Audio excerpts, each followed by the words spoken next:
ஜெய் ஸ்ரீ மாத்ரே நமக. ஜெய் குருதத் ஜி குரு பரசுராம். நமஸ்காரம். நான் கரூர்ல இருந்து வல்சலா பணிக்கர், பிரசன்ன ஜோதிடர். இன்னைக்கு நம்ம 2026ஆம் ஆண்டு தமிழ் புத்தாண்டு பலன்கள் சிம்ம ராசிக்கு எப்படி இருக்குன்னு பார்க்க போறோங்க. இது எப்போ பிறக்குது அப்படின்னா செவ்வாய்க்கிழமை 14/4/2026 செவ்வாய்க்கிழமை காலை 9:30 மணிக்கு சதய நட்சத்திரத்துல இந்த இந்த வருடம் பிறக்குது. இது உங்களுடைய ராசிக்கு பாத்தீங்கன்னா, அதாவது அஷ்டமத்து சனி கட்டாயம் எல்லாத்துக்கும் பாதிப்பு இருக்கும். ஆனா உங்களுக்கு ஜூன் மாசத்துக்கு அப்புறம் குரு 12ஆம் இடத்துல இருந்து அஷ்டமத்து ஸ்தானத்தை பார்த்துறாரு, அதாவது சனியை பார்வையிடுறாரு. அப்போ சனியோடைய பாதிப்புகள் கட்டாயம் குறையும். அதனால அஷ்டமத்து சனியிலிருந்து ஒரு வருடத்துக்கு குறைவான, அதாவது கெடுபலன்கள் அப்படிங்கிறது உங்களுக்கு இருக்காது. நன்மைகள் தான் இருக்கும், தீமைகள் எந்த விதத்துலயும் வராது. அதே மாதிரி கேது உங்களுடைய ராசியில இருக்காரு. அந்த ராசியில இருக்கனால நிறைய மாற்றங்கள் இருக்கு. அதே நேரத்துல மனநிலையில குழப்பம், இனம் புரியா பயம், இந்த மாதிரி விஷயங்கள் வரத்தான் செய்யும். அதுக்கு நான் ஆல்ரெடி வழிபாடுகள் சொல்லியிருக்கேன். இல்லைனாலும் பரவாயில்ல, இந்த வீடியோல உங்களுக்கு வழிபாடுகளை சொல்லிடுறேன். குரு 12ஆம் இடத்துக்கு வர்றாரு. 11 லாபஸ்தானம் 12ஆம் இடத்துக்கு வர்றாரு. 12ஆம் இடம் ஒரு சுப விரயங்கள் இருக்கு. அது இன்வெஸ்ட்மெண்ட்டாகவும் இருக்கலாம், அல்லது நீங்க சொத்து வாங்கி போடக்கூடிய அமைப்புகளாகவும் இருக்கலாம்.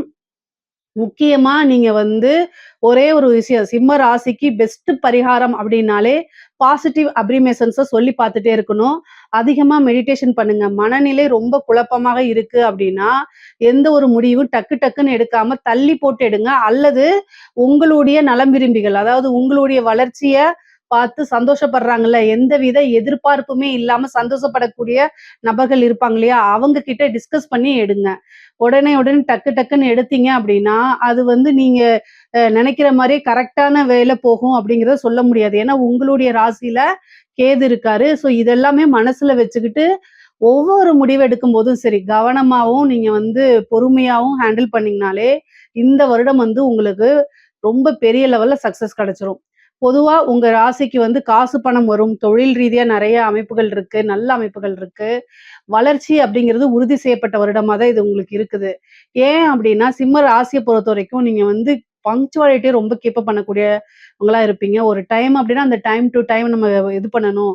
ஒரு ஒர்க் அப்படின்னா ஒரு டார்கெட் வச்சுக்குவீங்க. ஸோ அதனால மிகப்பெரிய லெவல்ல உங்களுக்கு கீழே போக மாட்டீங்க, மேலதான் போவீங்க. சக்சஸா தான் இருக்கும். அதனால நீங்க கவலைப்படாதீங்க. பிசினஸை பொறுத்த வரைக்கும் உங்களுக்கு இந்த தொழில் ரீதியா நல்ல மாற்றங்கள் இருக்கா அப்படின்னா, குரு 12ஆம் இடத்துல 6ஆம் இடத்தை பார்க்கிறாரு. அது போக அஷ்டமஸ்தானத்தையும் பார்த்துறாரு, 4ஆம் இடத்தையும் பார்க்கிறாருங்க. இதெல்லாம் என்னன்னா பிசினஸ நல்ல வளர்ச்சி, நீங்க செய்யக்கூடிய தொழில நல்ல வளர்ச்சி அடையறதுக்கு உண்டான அமைப்பு தான். குரு 12ல மறைஞ்சிட்டாரே அப்படிங்கிற கவலை எல்லாம் வேண்டாம்.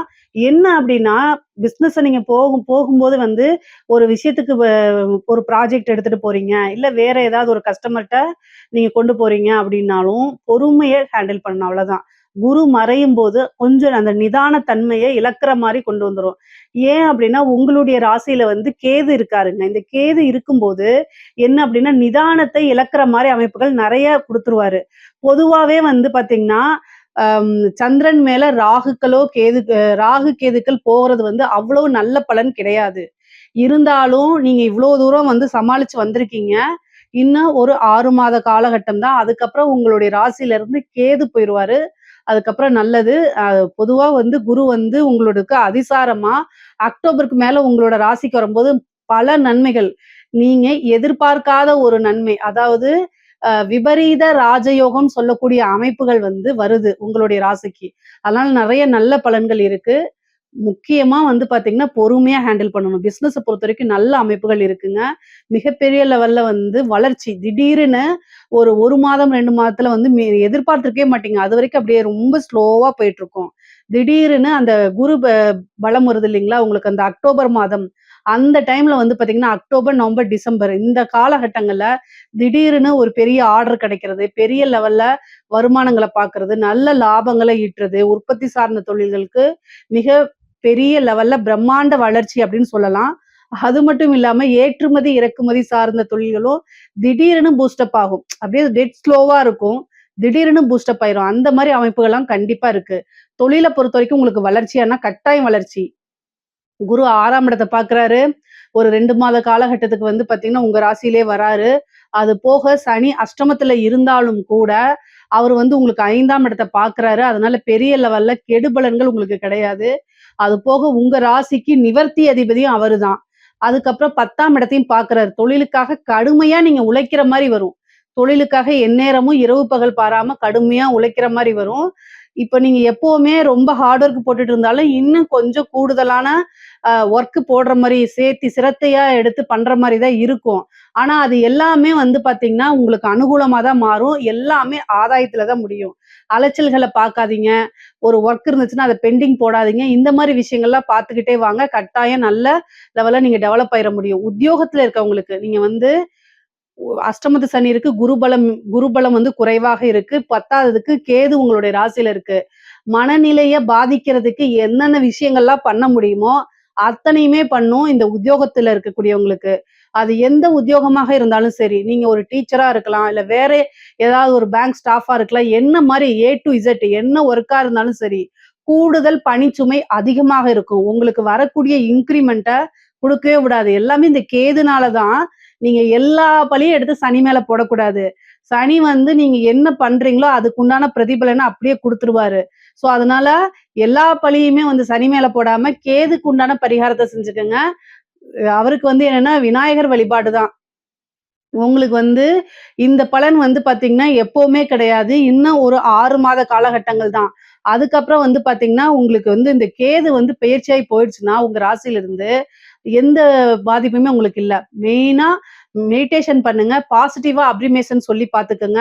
உங்களுடைய ஒர்க்ல கவனமா இருங்க. எந்த வேலையா இருந்தாலும் சரி, உத்தியோகத்துல இருக்கிறவங்க, நீங்க ஒரு சீஃப் அக்கவுண்டன்ட்டா இருக்கலாம். இல்ல ஒரு பேங்க்ல ஆஃபீசரா இருக்கலாம். இல்ல சாதாரண ஒரு ஐடி ஃபீல்டுல ஜாப் இதுல இருக்கலாம். எதுவா இருந்தாலும் சரிங்க. கவனம். உங்களுடைய கவனக்குறைவுனால ஏதாவது பெரிய மிஸ்டேக் ஏற்படலாம். இல்லன்னா உங்களுக்கு தெரியாம உங்களுடைய நாலேட்ஜ் இல்லாம ஏதாவது தவறாக போர்ட்ரேட் பண்ணப்படலாம். உங்களோட கையெழுத்த வேற யாராவது இது பண்ணலாம். இல்ல ஐடி ஃபீல்டுல ஒர்க் பண்றீங்கன்னா, கம்ப்யூட்டர்ல உங்களுடைய இத ஹேக் பண்ணலாம். இந்த மாரி ஏதாவது ஒரு பிரச்சனை கொண்டு வரலாம். உத்தியோகத்துல அது உங்களுக்கு ஒரு பெரிய பிரஷரா மாறுறதுக்கு உண்டான வாய்ப்பு இருக்கு. ரொம்ப ரொம்ப கவனமாக இருக்கணுங்க. உத்தியோகத்துல இருக்கவங்க ரொம்ப கவனமா செயல்படுங்க. விநாயகர் வழிபாடு ஞாயிற்றுக்கிழமை யமகண்ட நேரத்துல பண்ணுங்க. அதுதான் உங்களுக்கு சக்சஸ பண்ணுங்க. அதே நீங்க வேலை தேடிட்டு இருக்கீங்க அப்படின்னா, கட்டாயம் வந்து கிடைச்சிரும். இந்த வருடம் வந்து பார்த்தீங்கன்னா, உங்களுக்கு வந்து இந்த புரட்டாசி மாசம் ஆவணி மாசம், புரட்டாசி மாசம் சொல்லக்கூடிய அந்த மாசத்துல உங்களுக்கு கட்டாயம் வேலைங்கிறது கிடைக்கும். அதுவரைக்கும் நீங்க கிடைக்கிற வேலைக்கு போலாம். இல்லன்னா, இன்னும் நீங்க பெஸ்ட்டா உங்களுடைய நாலேட்ஜையும், திறமையும் வளர்த்துக்கலாம். படிச்சு முடிச்ச உடனேயே வேலை கிடைக்கும் அப்படிங்கிறது கிடையாது. ஆனா, உங்களுக்கு வேலை கிடைக்கும்.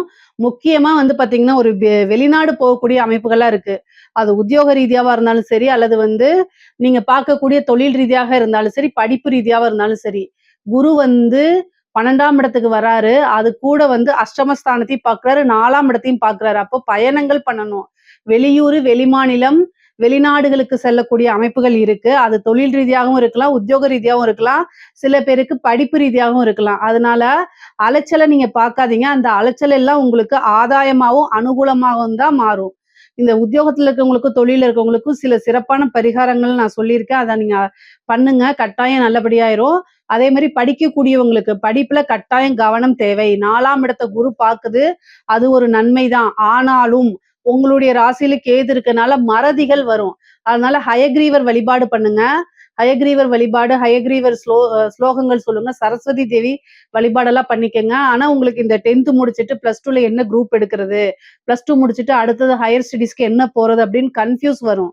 ஸோ அதனால என்னன்னா ஒருத்தருக்கு 2 தடவ வந்து பார்த்தீங்கன்னா 2 பேத்த 3 பேத்த ஆலோசனை கேளுங்க. நெறைய விஷயங்கள தெரிஞ்சுக்கங்க. அதுக்கப்புறம் ஒரு கிளியரா போங்க. உங்களுக்கு நீங்களே சொல்லி பார்த்துக்கங்க. அல்லது வந்து உங்க பேரண்ட்ஸ் கிட்டயோ பேரண்ட்ஸ்க்கு நாலேட்ஜ் இல்ல அப்படின்னா, உங்களுக்குன்னு ஒரு வெல்விஷர் இருப்பாங்கல்ல, அவங்க கிட்ட கேட்டு தெரிஞ்சுக்கங்க. அடுத்தது என்ன கோர்ஸ் போலாம் அப்படின்னு. ஆனா நீங்க படிச்சு ஒரு நல்ல ரேங்க்ல தான் வெளில வருவீங்க. ஸ்கூல் படிப்புல ஒரு நல்ல ரேங்க்ல, காலேஜ் படிப்புலயும் வந்து ஒரு நல்ல ரேங்க்ல தான் வரக்கூடிய அமைப்புகள் இருக்கு. அதனால படிக்கக்கூடிய குழந்தைங்களுக்கு இந்த முக்கியமா வந்து பார்த்தீங்கன்னா, குருபலம் வந்து பார்த்தீங்கன்னா மறையுது 4ஆம் இடத்துல பாக்குது. அது நல்ல அமைப்புக்கு தான். அதுல வந்துரும். ஆனா இந்த கேது இருக்கிற வரைக்கும் டைவர்ட் பண்ணி விட்டுக்கிட்டே இருக்கும். எப்படி அப்படின்னா, புக் எடுத்தா நம்ம செல்ஃபோன்ல தானே இந்த இந்த காலகட்டத்துல எல்லாம் வந்து படிக்கிறது, ஹோம் ஒர்க்கு எல்லாமே பிடிஎஃப்பா தான் அனுப்பி விடுறாங்க. அப்ப என்ன பண்ணுவோம் அப்படின்னா, அத பார்ப்போம். அப்புறம் திடீர்னு WhatsApp போவோம். அப்ப அதுலருந்து அந்த லிங்க்லேருந்து இன்ஸ்டா போவோம். இந்த மாரி தான் நீங்க டைவர்ட் ஆயி போவீங்க. அப்போ மைண்ட் செட்டப் பண்ணிக்கணும். உங்களுக்கு ஃபர்ஸ்ட்டு நீங்க படிக்கிறதுக்கு உட்காரும்போதே, நம்ம இன்னைக்கு இத தான் பண்ணணும். இந்த டைம்க்குள்ள இத படிச்சு முடிச்சிடணும். இந்த டைம்க்குள்ள இத எழுதி முடிச்சிடணுங்கிற இத என்ன செய்யணும்? உத்வேகத்தோட உட்காரணும். உங்களுக்கு நீங்களே வந்து டார்கெட்ட ஃபிக்ஸ் பண்ணிட்டு உட்காரல அப்படின்னா, உங்களுடைய இலக்கை கட்டாயம் அடைய முடியாது. சிம்ம ராசியில இருக்கக்கூடிய பேரண்ட்ஸ், உங்க குழந்தைங்க சிம்ம ராசி அப்படின்னா, அந்த பேரண்ட்ஸ் வந்து கட்டாயம் வழி நடத்தணும். ஏற்கனவே அவங்களுக்கு நேரங்காலம் சரியில்ல. இன்னும் நீங்க திட்டக்கூடாது. அன்பால சொல்லி என்ன செய்யணும்? வழி நடத்தணும்.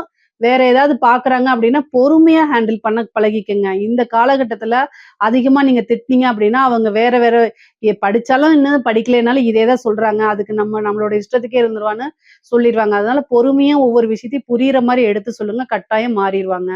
சிம்ம ராசியில இருக்கக்கூடிய பெண்களுக்கு ரொம்ப ரொம்ப அற்புதமா இருக்குங்க. என்ன அப்படின்னா, நீங்க பேசக்கூடிய வார்த்தைகள்ல கவனமாக இருக்கணும். ஏன் அப்படின்னா, சனி 2ஆம் இடத்த பாக்குது. அற்புதமா இருக்குன்னு சொல்லிட்டு இப்படி சொல்றேனேன்னு நினைக்காதீங்க. பொறுமையா ஹேண்டில் பண்ணணும். முக்கியமா மகர நட்சத்திரக்காரங்க, சிம்ம ராசியில இருக்கக்கூடிய மகர நட்சத்திரக்காரங்களுக்கு வந்து பாத்தீங்கன்னா, அதாவது 2ஆம் இடத்த சனி பாக்குது. அப்போ பேசக்கூடிய வார்த்தைகள்ல கவனமா இருக்கணும். நம்ம பேசக்கூடிய விஷயங்கள் அடுத்தவங்களுடைய அது உங்க கணவராக இருந்தாலும் சரி, ரிலேஷனா இருந்தாலும் சரி, ஃப்ரெண்ட்ஸா இருந்தாலும் சரி, வேலைக்காரங்களா இருந்தாலும் சரி, எந்த கேட்டகரியா இருந்தாலும் சரி, அவங்க கிட்ட யோசிக்காம பேசாதீங்க இந்த வருடம். யோசிக்காம பேசுனீங்க அப்படின்னா, அது ஒரு பெரிய சண்டையா மாறுறதுக்கு வாய்ப்புகள் இருக்கு. அதே மாரி குடும்ப நபர்கள் புரிந்து கொள்ளாம சண்டை போடுறதுக்கு உண்டான வாய்ப்பு இருக்கு. அதுக்கு அடுத்தது வந்து குடும்பத்துல வந்து ஏதாவது சங்கடங்கள் இருக்கும். அது உங்களுக்கு மன இறுக்கத்தையும், மன கஷ்டத்தையும் குடுக்கறதுக்கு வாய்ப்புகள் இருக்கு. ஏன்னா, கிரக சூழ்நிலைகள் மனச அதிகமா பாதிக்கிற மாரி தான் இருக்கு.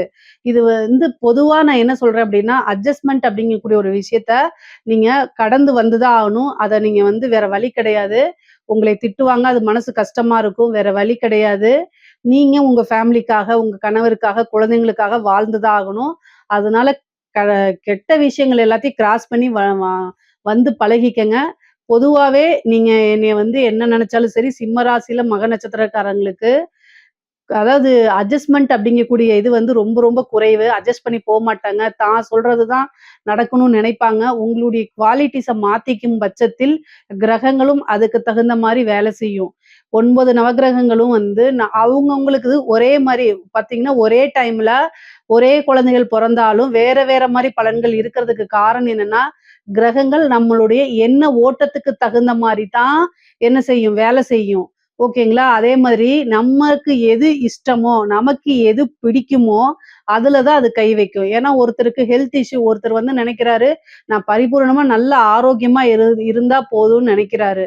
அத மட்டும் அந்த கிரகம் குடுக்காது. அதே மாரி வந்து எனக்கு சொத்து மட்டும் வேணும், ஆரோக்கியம் எப்படியே இருந்து போதும் அப்படின்னு ஒருத்தர் நெனைக்கிறாருன்னா, சொத்து பத்து அப்படிங்கிறத குடுக்காது, ஆரோக்கியத்த குடுத்துரும். இது மாரி அவங்கவங்களுடைய எண்ணங்களுக்கு தான் மாத்தி வேலை செய்யும். எங்க அடிச்சா எங்க வலிக்கும் அப்படின்னு நம்மளை விட கிரகங்களுக்கு நல்லா தெரியும். ஸோ அதனால ஒரே ஒரு விஷயம், இந்த காலகட்டத்தில ஈகோ பார்க்காதீங்க. க பெற்றோர்கள்ட்டயா இருந்தாலும் சரி, கணவர்கள்கிட்டயா இருந்தாலும் சரி, அனுசரிச்சு போக பழகிக்கங்க. அதுதான் ரொம்ப நல்லது. நீங்க வாழ்க்கையில கஷ்டப்படுறது எல்லாமே உங்களுடைய உறவுகளுக்காக அப்படிங்கிறத மனசுல ஏத்திக்கிட்டு நீங்க அத செயல்பட்டாலே போதுமானது. அதே மாரி வீடு கட்டக்கூடிய யோகம் இருக்கு. பொதுவா சிம்ம ராசிக்கு குரு வந்து 12ஆம் இடத்து சுப விரயம் இருக்கா? அப்போ வந்து குரு வந்து பார்த்தீங்கன்னா 4ஆம் இடத்த பாக்குது. அது போக வந்து சனியோடைய பார்வை 4ஆம் வீட்டுக்கு இல்ல. அதுதான் ரொம்ப நல்லது. அதனால வந்து என்னன்னா, 4ஆம் வீடு அப்படிங்கிறது வண்டி, வாகனம் இதெல்லாம் இருக்குது. அப்போ வண்டி, வாகனம் வாங்கக்கூடியது. கார் வச்சிருந்தீங்கன்னா லக்ஸுரி கார் வாங்கலாம். அதே மாரி வீடு வாங்குறது, அல்லது லேண்ட் வாங்கி போடுறது, ஏற்கனவே வாங்கி வச்ச லேண்டுல வீடு கட்டுறது, இந்த மாரி அமைப்புகள் உறுதியாக இருக்கு. அதே மாதிரி வந்து அஷ்டமஸ்தானத்துல சனி இருக்கனால பெண்களாக இருந்தால் மாங்கல்ய ஸ்தானம் அப்படின்னு அர்த்தம். 8ஆம் இடம்ங்கிறது பெண்களுக்கு மாங்கல்ய ஸ்தானம். ஸோ அதனால மாங்கல்ய ஸ்தானத்த கணவருடைய தேக ஆரோக்கியத்துல கவனமாக இருங்க. ஹஸ்பண்டுக்கு ஏதாவது ஒரு பிரச்சனை அப்படின்னா, உடனடியா மருத்துவர ஆலோசிச்சுட்டு, அதுக்குண்டான ட்ரீட்மெண்ட்டுக்கு போயிருங்க. இல்ல அப்படின்னா ரொம்ப பெரிய செலவா முடியும். இல்லன்னா ஒரு சர்ஜரி முடியும். இந்த மாரி அமைப்புகள் இருக்கு. அதனால ஒரு கூடுதல் கவனம் தேவைங்க. சிம்ம ராசியில இருக்கவங்களுக்கு வந்து பார்த்தீங்கன்னா, உயில் சொத்துக்கள் வரதுக்கு உண்டான அமைப்புகள் இருக்கு. ஆணாக இருந்தாலும் சரி, பெண்ணாக இருந்தாலும் சரி, உயில் சொத்துக்கள் அஷ்டமம் அப்படிங்கும்போது, ஒரு உயில் சொத்து, அதே மாரி வாரிசு இல்லாத சொத்துக்கள்லாம் வரதுக்கு உண்டான அமைப்பு இருக்கு. அம் ஏதாவது உங்களுடைய ரிலேஷன்ஸ்லயே யாராவது வாரிசு இல்லாம இருப்பாங்க. அதுக்கு நீங்க தான் வாரிசா இருப்பீங்க.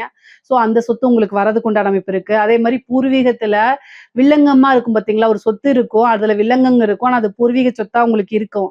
அந்த மாதிரி கேஸ் போயிட்டு இருக்கும் இல்லையா, அந்த மாதிரி விஷயங்களுக்குலாம் உங்களுக்கு சக்சஸ் ஆகிறதுக்கு வாய்ப்புகள் இருக்கு. திடீர்னு எதிர்பாராத ஒரு வகையில வந்து பாத்தீங்கன்னா உங்களுக்கு திடீர்னு அமௌண்ட் வரும். அதாவது கெட்டவன் கிட்டிடில் கிட்டிடும் ராஜயோகம் சொல்லுவாங்க.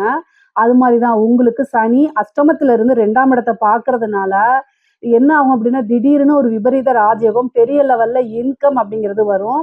பொதுவா சிம்ம ராசியில ஆணாக இருந்தாலும் சரி, பெண்ணாக இருந்தாலும் சரி, நீங்க வந்து ஒரு கமிட்மெண்ட் அப்படின்னு குடுக்காதீங்க. இந்த கமிட்மெண்ட் அப்படிங்கிறது குடுத்தீங்க அப்படின்னா, என்ன ஆகும் அப்படின்னா, அந்த டைமுக்கு குடுக்க முடியாம போயிரும். நீங்க பிசினஸ்க்காகவோ, இல்ல வேற ஏதாவது ஒரு ரொட்டேஷனுக்காக அமௌண்ட்டுன்னு வாங்கியிருப்பீங்க. ஆனா, அந்த பணத்த குடுக்க முடியாம போயிருங்க.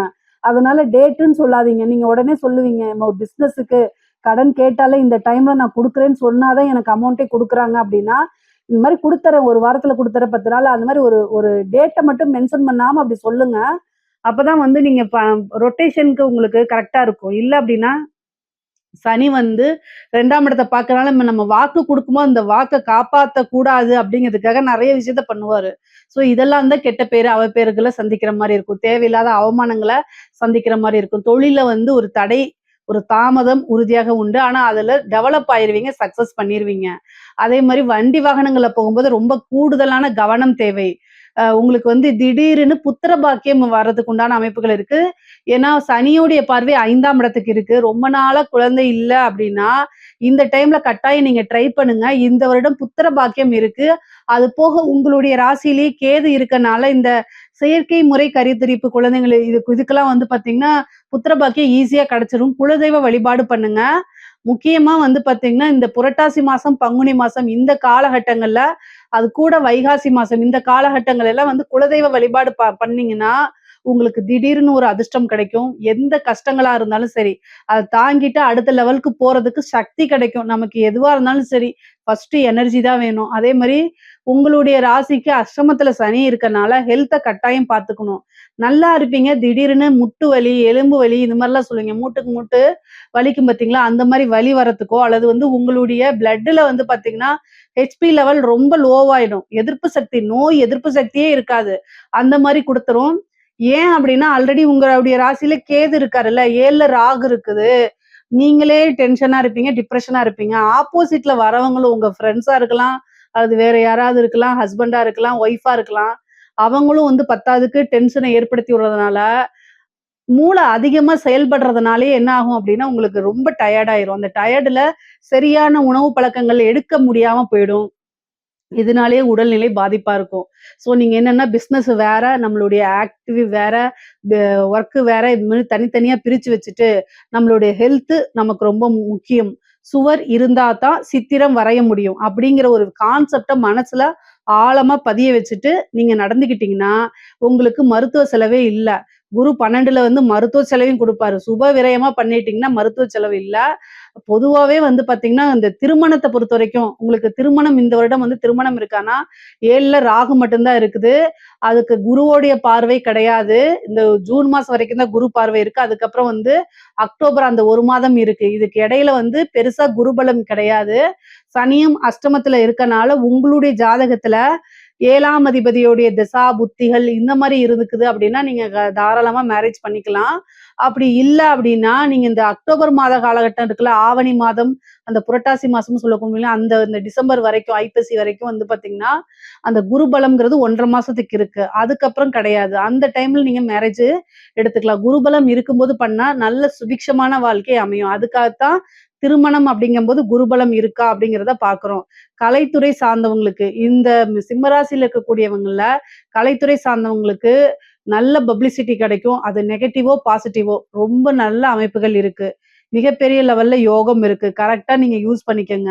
நல்ல அமைப்புகள் இருக்கு. கரெக்ட்டா நீங்க யூஸ் பண்ணிட்டீங்கன்னா, மிகப்பெரிய லெவல்ல வந்துரலாம்.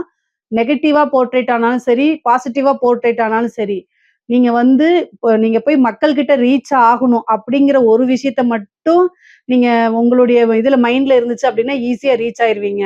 ஏன்னா, உங்களுடைய சூழ்நிலைகள் வந்து இப்ப கேது தான் உங்களுடைய ராசியில இருக்காரு.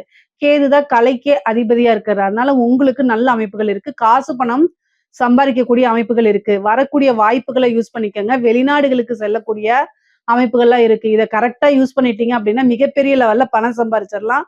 வாய்ப்புகள் வரும். திடீர்னு விருதுகள் இதெல்லாம் கிடைக்கும். சிம்ம ராசியில இருக்கக்கூடிய அரசு அதிகாரிகள பொறுத்தவரைக்கும், அரசாங்கத் துறையில இருக்கவங்களுக்குலாம் எப்படி இருக்கு அப்படின்னா, அஷ்டமத்து சனி, உங்க ராசியில கேது, குரு 12ல. இது எல்லாமே எத சொல்ல வருது அப்படின்னா, உயர் அதிகாரிகளுடைய அழுத்தங்களுக்கு ஆளாகுற மாரி வரும். அதே நேரத்துல கையெழுத்து போடுறீங்க அப்படின்னா, படிச்சு பார்க்காம எந்த ஒரு விஷயத்திலும் கையெழுத்து போடாதீங்க.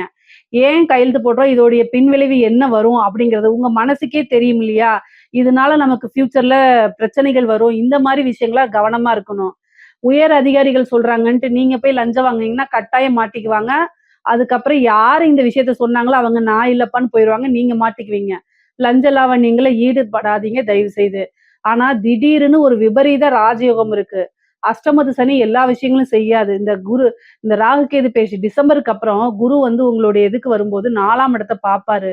12ஆம் இடத்துலருந்து 4ஆம் இடத்த பார்ப்பாரு. திடீர்னு ஒரு ப்ரமோஷன், ஒரு உயர் பதவி கிடைக்கும். ஆனா ஒரு அழுத்தங்களும் வரும். அதனால 2யும் ஹேண்டில் பண்ணிக்கங்க. ஓ நீங்க வந்து வாய் வழியா அதாவது உயர் அதிகாரிகள் ஏதாவது வாய் வழியா சொல்றாங்க அப்படின்னா, ரிட்டர்ன் ஆர்டர் இல்லாம எதையும் நீங்க செய்யக்கூடாது. இல்ல அப்படின்னா, அது உங்களுக்கு பின்னாடி பிரச்சனை வரும். எவிடன்ஸ் தான் எப்பவுமே நாளைக்கு கோர்ட்டு கேஸ்ன்னு போம்போது பேசுமே தவிர, அவங்க வாய் வழியா சொன்னாங்க அப்படின்னா, அதுக்கு எதுவுமே இருக்காது. அதனால ரொம்ப கவனத்தோட செயல்படுங்க. முடியல அப்படின்னா, உயர் அதிகாரிகள் சொல்றாங்க, வேற வழியே இல்ல அப்படின்னு ரொம்ப பிரஷரா இருந்துச்சுன்னா, நெஞ்ச பிடிச்சுட்டு போய் படுத்துருங்க. இதுதான் உங்க வேலைய காப்பாத்திக்கிறதுக்கு ஒரே வழி. இத தாண்டி வேற வழி கிடையாது. உங்க வேலைய காப்பாத்திக்கணும்னா, இந்த மாரி சில விஷயங்கள் நான் அப்படி ஒரு ஜெனரலா சொல்றேன். பட் ஆனா உங்களுக்கு அந்த சிச்சுவேஷன எப்படி ஹேண்டில் பண்றது, சாதுரியமா ஹேண்டில் பண்றதுன்னு தெரியும். அதுக்கு தகுந்த மாரி தயவு செய்து பண்ணிக்கங்க. இது அரசியல்வாதிகளுக்கு, சிம்ம ராசியில இருக்கக்கூடிய அரசியல்வாதிகளுக்கு வந்து பெரிய லெவல்ல வந்து வெற்றி வாய்ப்பு அப்படிங்கிறது கிடையாதுங்க. உங்களுக்கு அ தெரிஞ்ச ஜோசியரோ அல்லது ஆன்மீக குருவோ இருந்தா, அவங்க கிட்ட ஆசீர்வாதம் வாங்கிக்கங்க. பொதுவா அஷ்டமத்து சனி வந்து கெட்ட பேர, நீங்க பேசக்கூடிய விஷயங்கள், இது எல்லாத்தையும் தப்பா தான் வெளியில கொண்டு வரும். உங்களுக்குன்னு வந்து மீடியா சப்போர்ட் பெருசா இருக்காது. அப்படி இருந்தாலும் அதிருப்தியா இருக்கும். அதே மாரி கட்சி சப்போர்ட் பெருசா இருக்காது. இந்த எலக்ஷன்ஸ் இந்த மாரி இதெல்லாம் நீங்க வந்து நின்னு ஜெயிக்க முடியுமான்னு கேட்டா, அதுக்கு வாய்ப்புகள் ரொம்ப குறைவு. உங்களுக்கு என்ன திசாபுத்தி ஓடுதுங்கிறதெல்லாம் மென்ஷன் பண்ணுங்க. நான் பரிகாரம் வேணா சொல்றேன் உங்களுக்கு. ஆனா ஒரே ஒரு விஷயம், அரசியல்வாதிகள் அரசியல்ல இந்த வாட்டி ஜெயிக்க முடியுமான்னு கேட்டா, உங்களுக்கு வந்து ராசியில கேது இருக்கு. அதே மாரி அஷ்டமத்துல சனி இருக்கு. குரு பலமும் இல்ல. ஸோ அதனால பெரிய லெவல்ல நீங்க வின் பண்ணி வர முடியாது. அப்படியே வின் பண்ணாலும், உங்களுடைய கட்சி மேலிடத்துல இருந்தா தானே உங்களுக்கு பவரு. ஆப்போசிட் கட்சி வந்துருச்சுன்னு வச்சுக்கோங்களேன், ஜெயிச்சிருச்சுன்னு வச்சுக்கோங்க, உங்களுக்கு எப்படி பவரு? அதனால நீங்க எலக்ஷன்ல ஜெயிச்சாலும், இந்த பரிகாரங்கள் இதெல்லாம் செஞ்சு ஜெயிச்சாலும் பெரிய லெவல்ல உங்களுக்கு வந்து ஆளுமை அப்படிங்கிறது இந்த வருடம் கொஞ்சம் குறைவா தான் இருக்கு. அரசியல்வாதிகளுக்கு அவ்வளோ பெரிய சோபிதமாக இல்ல. இதெல்லாம் தாண்டி நீங்க ஜெயிக்கணும், நல்ல பவர் வரணும் அப்படின்னா, அதுக்குண்டான யாகங்கள், பூஜைகள், வேள்விகள்லாம் பண்ணிக்கங்க. அதுதான் ரொம்ப ரொம்ப நல்லது. பொதுவாவே சிம்ம ராசிக்கு வந்து காசு, பணம் அப்படிங்கக்கூடிய ஒரு விஷயம் வந்து பொருளாதாரம் அப்படிங்கிறது நல்லா இருக்கு. உடல்நிலையில கொஞ்சம் பிரச்சனைகள் இருக்குங்க. தாய் தந்தையருடைய தேக ஆரோக்கியத்துல ரொம்ப கவனமாக இருக்கணும். குரு 12ஆம் இடத்துலருந்து 4ஆம் இடத்த பார்க்கறதுனால, தாய் வழி சொத்துக்கள் வரும். சேம் டைம் தாயாருக்கு மருத்துவ கண்டம், மருத்துவ செலவெல்லாம் இருக்கு. நீங்க ரொம்ப ரொம்ப கவனமா இருக்கணும். எதுக்காக இத சொல்றேன் அப்டின்னா, சந்திரன் மேல கேது, குரு 4ஆம் இடத்த பாக்குது. அதே மாரி அஷ்டமத்துல வந்து சனி 10ஆம் இடத்த பாக்குது. அஷ்டமத்துல சனி 10ஆம் இடத்த, கர்மஸ்தானத்த பாக்குது. ஒரு கர்மம் செய்யக்கூடிய அமைப்புகள்லாம் இருக்குது. அதனால பொருளாதார நிலை நல்லா இருக்கு. ஆனா அதே நேரத்துல உறவுகளுடைய நிலையும், அதே மாரி ஹெல்த் நிலையும் வந்து ரொம்ப ரொம்ப சுமாரா தான் இருக்கு. ஸோ இந்த விஷயங்கள ரொம்ப பக்குவமா ஹேண்டில் பண்ணிட்டீங்கனாலே, இந்த வருடம் வந்து உங்களுக்கு ஒரு அற்புதமான வருடமா மாறிரும். இதுல ஏதாவது சந்தேகங்கள் இருக்கு அப்டின்னா கமெண்ட்ஸ்ல கேளுங்க. கட்டாயம் நான் ஆன்சர் பண்றேன். நம்மளுடைய சேனல லைக் பண்ணுங்க, ஷேர் பண்ணுங்க, சப்ஸ்கிரைப் பண்ணுங்க. நன்றி, வணக்கம். கடவுள் அருள் டிவியை பார்த்தமைக்கு நன்றிகள். மேலும் இது போன்ற தகவல்களை தெரிந்து கொள்ள கடவுள் அருள் டிவியை சப்ஸ்கிரைப் செய்யுங்கள். மறக்காமல் பெல் ஐக்கானை கிளிக் செய்யுங்கள்.